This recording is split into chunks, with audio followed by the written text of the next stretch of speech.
You know what's been quietly eating at me for years? I build things out of wood, and I know deep down that most of what I build is going to need maintenance inside of a decade. A roof sags, a beam deflects, something shifts, and I've made my peace with that mostly. But then I walked into a church in rural England, a little stone building outside of Suffolk, and I looked up. The oak roof over my head was framed in the late 1300s, 600 and some years ago, and it hadn't sagged, not a quarter inch. The timbers were dark, they were weathered, but every joint was still tight. Every beam was still straight under a full load of lead sheeting. I stood there thinking, what did these people know that we forgot? Today I'm going to walk you through exactly what I've learned about how medieval monastery builders framed wooden roofs that have carried tens of thousands of pounds for the better part of a millennium without sagging, without metal fasteners, and without modern engineering. Plus, stick around to the end because I picked up a layout trick from studying these old trusses that changed how I approach any load-bearing joint in my own shop. Let me show you what I found. The system these builders developed is called the hammer beam roof truss. It's one of the most sophisticated structural wood designs ever created. And what makes it remarkable is that it was invented by working carpenters, not academics. Once you understand how it works and why it works, you start seeing every beam and every joint in your own projects differently.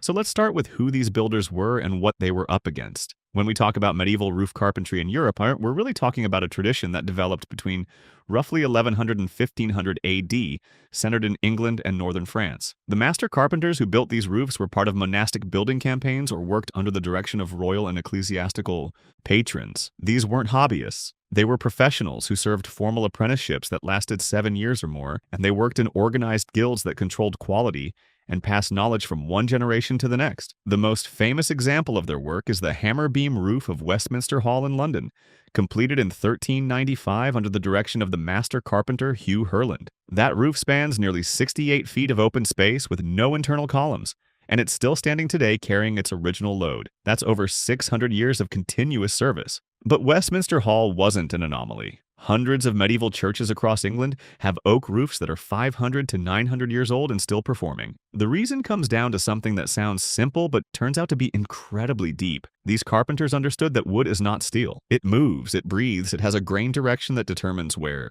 it's strong and where it's weak. And rather than fighting that nature, they designed every element of their roof systems to work with it. They didn't have calculators or engineering tables. What they had was generations of accumulated observation about how oak behaves under load over very long periods of time. And that knowledge, passed down master to apprentice, produced structures that outperform most of what we build today. Let me walk you through the specific methods they used, one at a time. The first thing you have to understand is how a hammer beam truss actually moves weight from the roof down to the walls. This is the foundation of everything else. In a simple roof, you have rafters leaning against each other at the ridge. The weight of the roof pushes down, but it also pushes outward. That outward thrust wants to spread the walls apart. In a modern house, we handle that with ceiling joists or collar ties that act as tension members, basically holding the walls together like a rubber band. But in a medieval stone building with a wide nave, you can't just run a tie beam across because the spans are too great. A single oak beam spanning 60 feet would sag under its own weight, let alone the roof load. So the hammer beam truss solves this with a completely different approach. Instead of one long horizontal beam, it uses a series of short horizontal brackets, the hammer beams, that project inward from the wall. Each hammer beam supports a vertical post, and that post supports an arched brace that carries the load of the rafter above. The genius is in how the forces flow. The weight of the roof comes down through the rafter, into the arched brace, down the hammer post, and into the hammer beam. The hammer beam then transfers that load into the wall, not straight down, but at an angle that pushes both downward and inward against the stone. The wall doesn't get pushed apart. It gets loaded in compression, which is exactly what a thick stone wall is best at. Handling. When I first traced this load path on paper, I realized these carpenters had essentially invented a way to turn a spreading force into a compressive force using nothing but geometry and short pieces of oak. No tension members needed across the full span. That's extraordinary. Now here's where it gets really clever. If you look at a hammer beam truss from the side, your eye sees a series of straight timbers, horizontal beams, vertical posts, diagonal braces. But the actual structural behavior hidden inside that framework is an arch.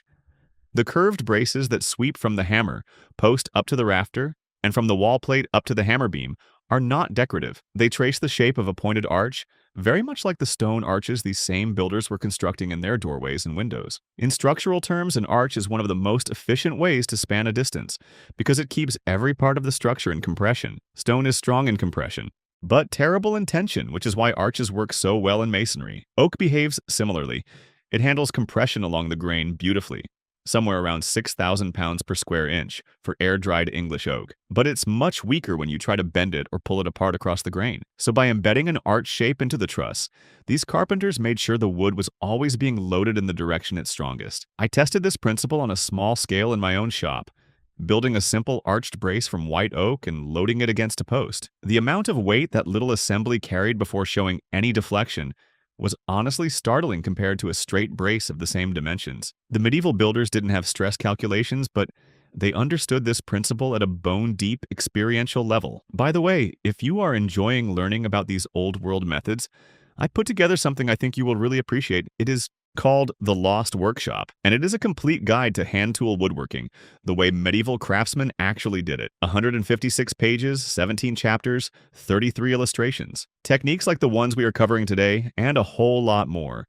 You can grab your copy by scanning the QR code on screen, or just use the first link in the description. All right, let us keep going. The third method is something that most modern builders barely think about, but it was absolutely central to how these roofs were framed. The medieval carpenter selected and oriented every single timber based on its grain direction relative to the load it would carry. English oak, Quercus robur, was the primary species, and they preferred trees that were between 80 and 120 years old, grown in managed woodlands where the trunks were straight and the grain was tight. When they needed a beam that would resist bending, they chose a timber where the grain ran perfectly, parallel to the length. When they needed an arched brace, they often selected a naturally curved piece, a branch junction or a sweep in the trunk, so the grain followed the curve. This meant the wood fibers were in continuous compression along their strongest axis, even in a curved member. Compare that to how we'd handle it today.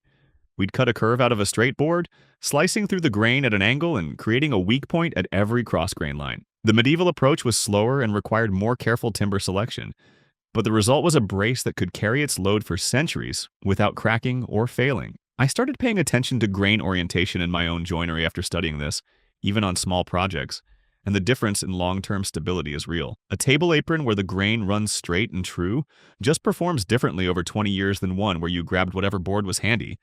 The fourth thing I learned is that the connection between the wooden truss and the stone wall is just as important as the truss itself. Medieval builders used a thick oak wall plate, essentially a horizontal timber laid along the top of the stone wall, to spread the load from each truss across a wide area. This wall plate was typically 8 to 12 inches wide and 6 to 8 inches deep, and it sat in a shallow channel carved into the top course of stone. Below the hammer beam, where it meets the wall, they often placed a stone or oak corbel, a projecting bracket built into the wall itself. The corbel gave the hammer beam a solid bearing surface and moved the point of load transfer slightly inward from the face of the wall, reducing the risk of the wall's outer edge crumbling under concentrated force. What struck me about this detail is how carefully they thought about the interface between two completely different materials. Oak moves seasonally, stone doesn't, so they designed the connection with just enough freedom for the wood to expand and contract across its width without binding against the stone, while still maintaining a tight bearing surface along the load path. In modern framing, we bolt a sill plate down and call it done.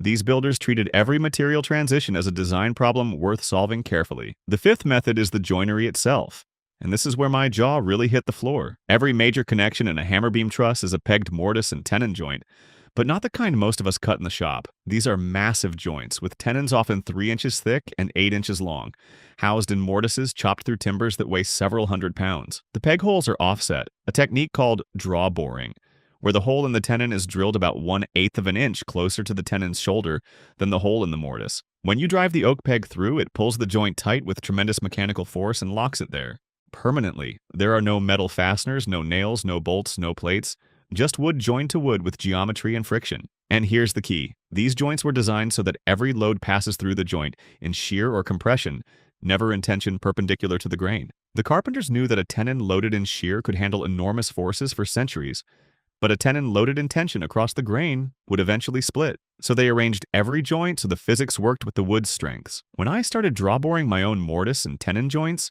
even at furniture scale, the tightness and solidity of the connection was noticeably better than anything I'd achieved with clamps and glue alone. The sixth method is about time, specifically about how these builders used the wood's own drying process to make the structure stronger. The timbers in a medieval roof were typically hewn green, meaning they were shaped while the wood still had a high moisture content, often above 30%. The joinery was cut green as well. As the oak slowly dried over months and years inside the completed building, it shrank. And because the joints were designed with this shrinkage in mind, the tenons tightened inside their mortises, the drawboard pegs locked even harder, and the entire frame became more rigid than the day it was assembled. This is the exact opposite of how most of us think about wood movement. We try to build with dry wood and prevent any further change. The medieval carpenters built with wet wood and let the change do the work for them. The key was understanding the direction and magnitude of shrinkage. Oak shrinks very little along its length, maybe 0.1%, but it can shrink 5 to 8% across its width. So a tenon doesn't get shorter as it dries, but the mortise around it gets tighter.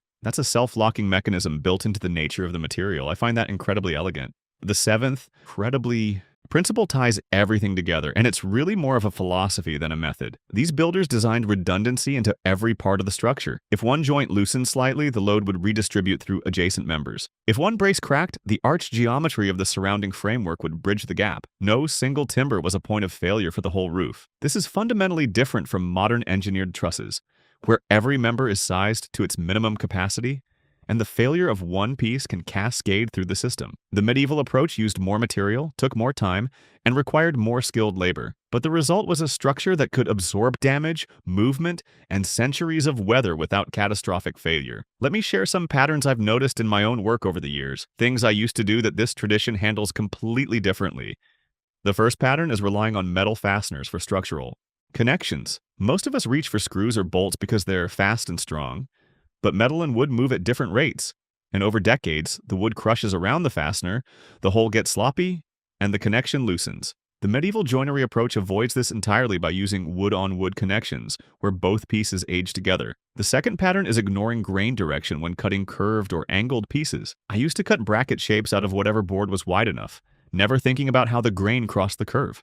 After studying these roofs, I realized I was building in failure points. Selecting timber where the grain follows the shape, even roughly, makes an enormous difference in long-term strength. The third pattern is building with the driest wood you can find, and then being surprised when joints loosen in the summer. The medieval builders understood that wood is always moving, and they designed their joints to get tighter as conditions change, not looser. That shift in thinking from fighting wood movement to harnessing it is probably the single biggest lesson I took away from all of this. The good news is, once you see these patterns for what they are, you can start shifting your approach one project at a time. Now for that bonus tip I promised at the beginning. This is a layout technique I picked up from studying how medieval carpenters marked out their mortise and tenon joints at timber frame scale, and it works beautifully at furniture scale too. Instead of measuring the width of the tenon with a ruler and then transferring that measurement to the mortise piece, they use the actual tenon piece as the marking gauge. They would hold the tenon timber against the mortise timber and scribe directly off the edges. This eliminates every cumulative measuring error. You're not trusting that your ruler reading is perfect,